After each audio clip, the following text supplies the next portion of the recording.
Claire O'Neill and Anne Ruston, thanks so much for joining us. You're about to make your return to Canberra for a fairly unusual sitting of the Parliament, but a few issues to reflect on this week before we get your thoughts on next week. Workers' entitlements and Clive Palmer has been a dominant theme all the way through to today.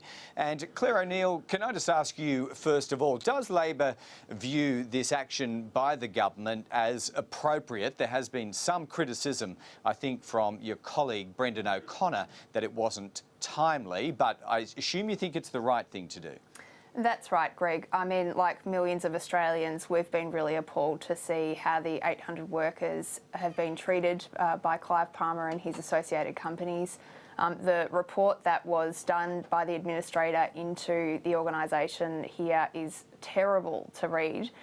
The excerpts today are saying that something like $200 million has been funneled into what are the kind of personal projects of Clive Palmer, from his political ambitions to his theme parks, and it's just simply inappropriate that this go on while workers are not being paid their superannuation and other things to which they're due.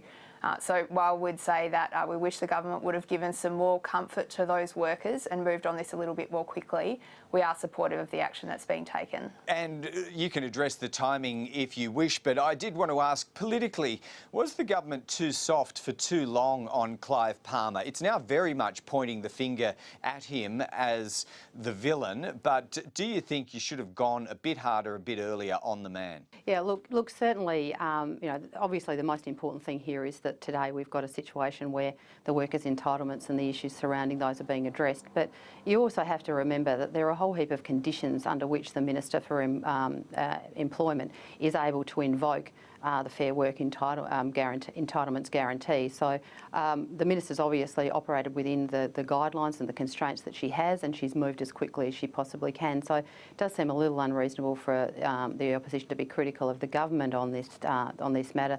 But as we both will agree, I'm sure, Claire, that the most important thing is that the workers' entitlements are protected and they can move with as much speed as possible to get access to them as soon as possible. And Claire, the Clive Palmer question to you?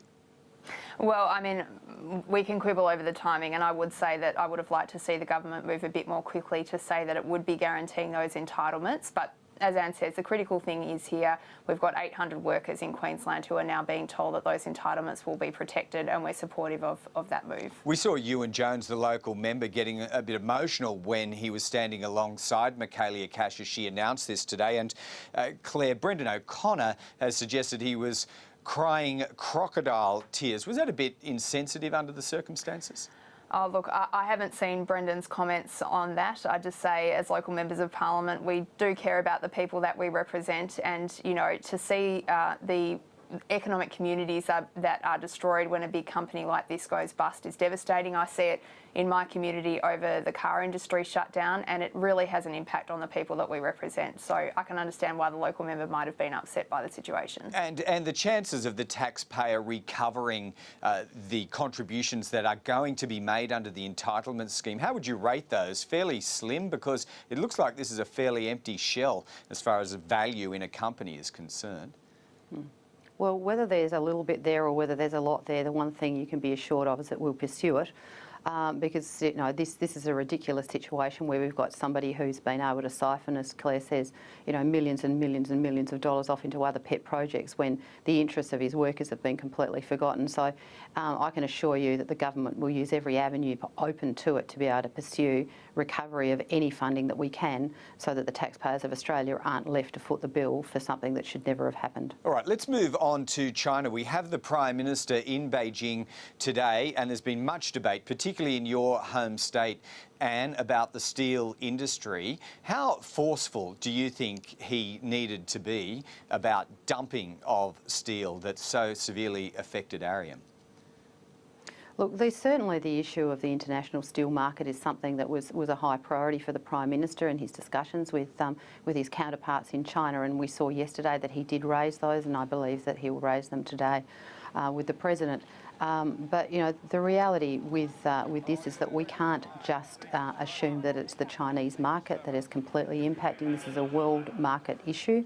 And Australia is but one part of that world market. So whilst it was pleasing to see the support that we're getting for our industry in South Australia, and it's pretty tough. And if you're talking about Queensland nickel, the situation that's occurring at Arium in South Australia is equally, if not more, concerning to the South Australian economy, and we've got a whole heap of workers there.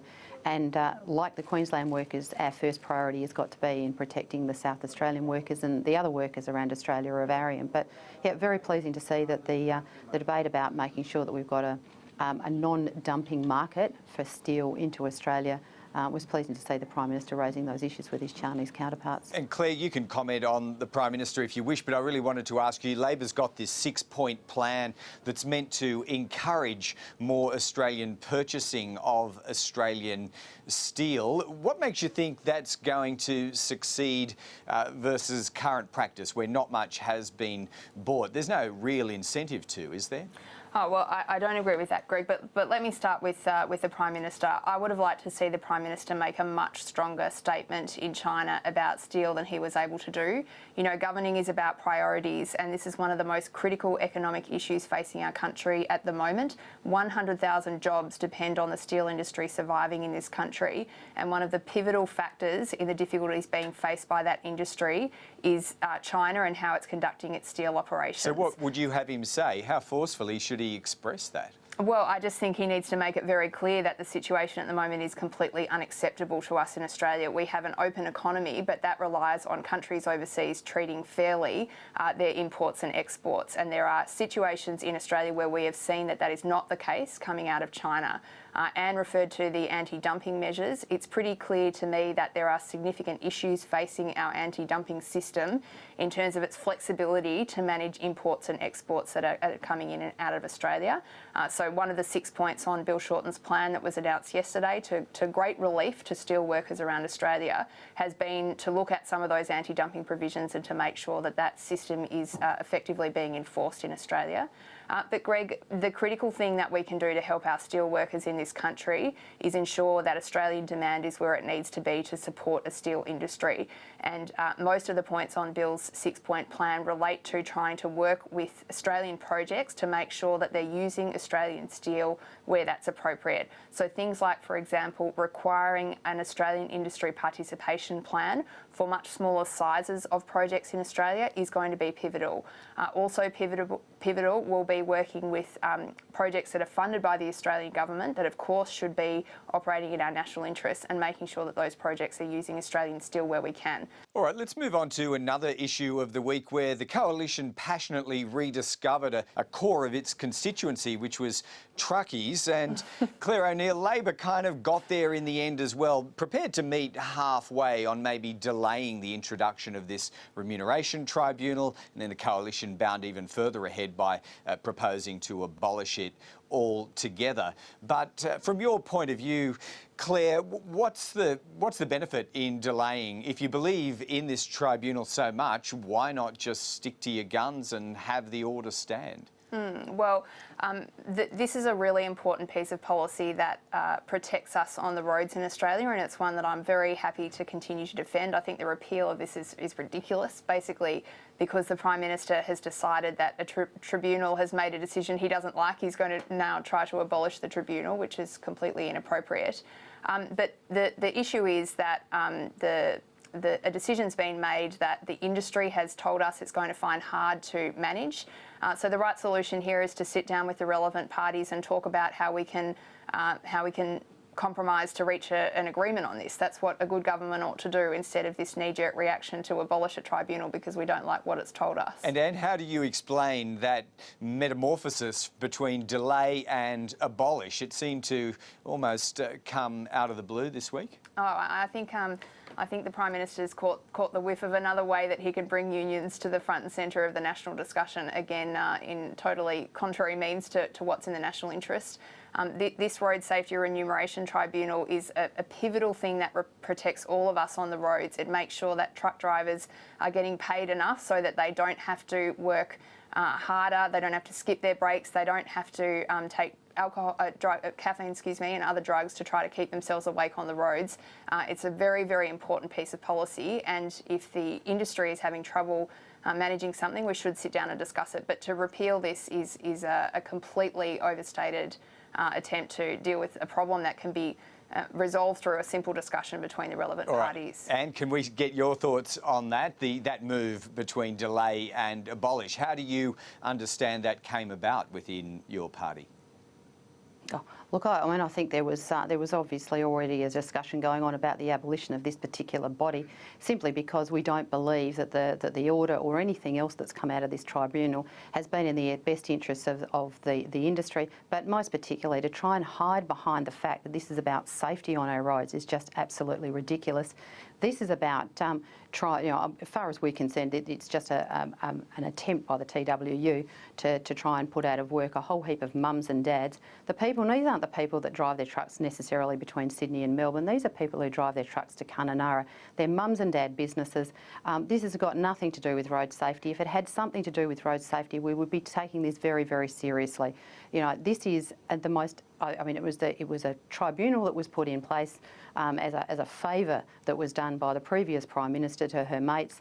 There are plenty of things in place to ensure road safety. We've already agreed that instead of spending the $2.3 million on this particular tribunal, we'll put that back in to the road safety regulator so that we can actually increase the amount of money that is actually genuinely be put into road safety. So I think that the decision to abolish the tribunal is a good one. We don't need it. It was unnecessary. It's not providing any additional service to the Australian community. It's not providing any additional service to safety. So let's just get real about this. It was a bad decision. We're intending to repeal it. And we are very serious about road safety, and we'll continue to be serious about road safety. Well, look, that is something that the Senate and the Parliament will be asked to address next week. So let's just get your thoughts on how all this plays out next week. Claire, first of all to you, obviously you guys are in separate chambers, different chambers. You only have 2 days' work ahead of you in the reps. But do you understand that Labor will try and deal quickly with this double dissolution election IR trigger and just get out of Canberra? How long do you think the Senate will run over what could be 3 weeks? Yeah, well, this whole thing is just such an utter farce. I can't believe that we're spending millions of dollars recalling the Parliament to deal with a piece of legislation that the Coalition itself voted against dealing with when we were all last in Canberra. This is the sort of thing that Australians look at politics and just throw up their hands in the air about. It makes absolutely no sense. We are going to be sitting for 2 days. We don't know whether we'll be doing question time. When you say I'm going to Canberra to work, I'm actually not sure what I'll be doing in Canberra over Monday or Tuesday. Instead, I know I'll be going through the rigmarole of reopening the Parliament again, which again was just, ridiculous. With the ABCC bill that is going to come before the Parliament next week, we want to deal with the legislation because we want to get back to our electorates to talk to the Australian community about issues that are really of concern to them. The ABCC is a total distraction from the fact that the government has no economic agenda before the country. We're happy to deal with it as quickly as we can so we can get back to talking about health and education and jobs, the things that ordinary Australians are concerned about. Sounds like a bit of a hint from you, Claire.